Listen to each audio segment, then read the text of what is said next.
So you're going to do an experiment to determine what your power output is. And power and energy are related. Power is the rate at which you convert energy. So we measure power in watts. Sometimes for large amounts of power we measure it in horsepower. The horsepower is a term that was coined by James Watt to help sell the steam engine.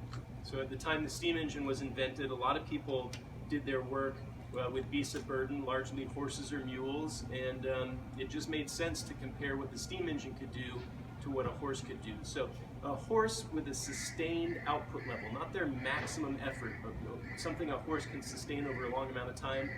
This is obviously an average, no two horses were made exactly the same, but we say 1 horsepower is equivalent to 746 joules per second.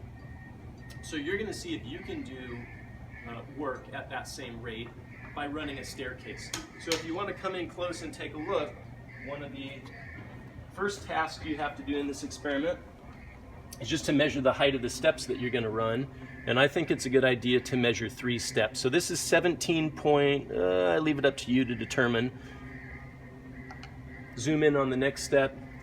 And it's not exactly the same, but close. So it's 17 point something centimeters. And then we can measure a 3rd step. And of course, you're just going to add these 3 measurements and then divide by 3. So you'll have the average height of a step, but then you also need to know the total number of steps. So if we back up and take a look at the flight of steps that you're going to run,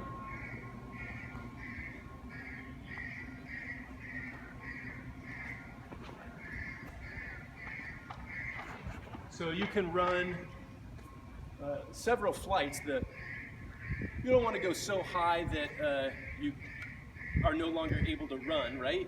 You want to go a flight of steps where you can keep up a fast pace, but if you go too short of a flight of steps, we know that we have error with reaction time, right? About 0.2 of a second is our reaction time error. Well, if you run a short staircase and it only takes you 2 seconds, 0.2 of a second out of 2 seconds is a larger percentage error than 0.2 of a second out of 20 seconds. So the bottom line is you want to find a pretty tall staircase. I'm going to run, in this example video, 1, 2, 3 flights of stairs. So I need to walk those flights of stairs first.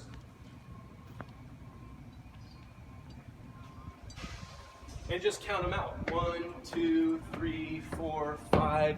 Now for the sake of this video, I'm not going to walk up and count them all out, but when you guys do the experiment yourself, make sure you've not only measured the average height of the step, but you've counted the number of chosen staircase. Then the next task is to jog. And this isn't the one that you're going to measure the time. You just want to jog it so you have a feel for what you can do when you're moving quickly. You don't want to go out of the gates on your first trial as fast as you can and risk tripping and falling and injuring yourself. So just jog them pretty fast. Anyway, imagine I've gone the whole staircase on that one. Once I get to the point that I feel good about what it's going to take to run it, then I have a friend with a stopwatch who's going to time me, and this is the final piece to the experiment. Now, nobody has to say ready, set, go on this one. I'm just going to run toward the staircase. When my foot hits the first step, my friend will start the timing, and when he sees me reach the top of the 3rd flight, he'll stop timing. And once you have data for height and time, it'll be a simple calculation to determine your power output and compare it to the value of 746 joules per second.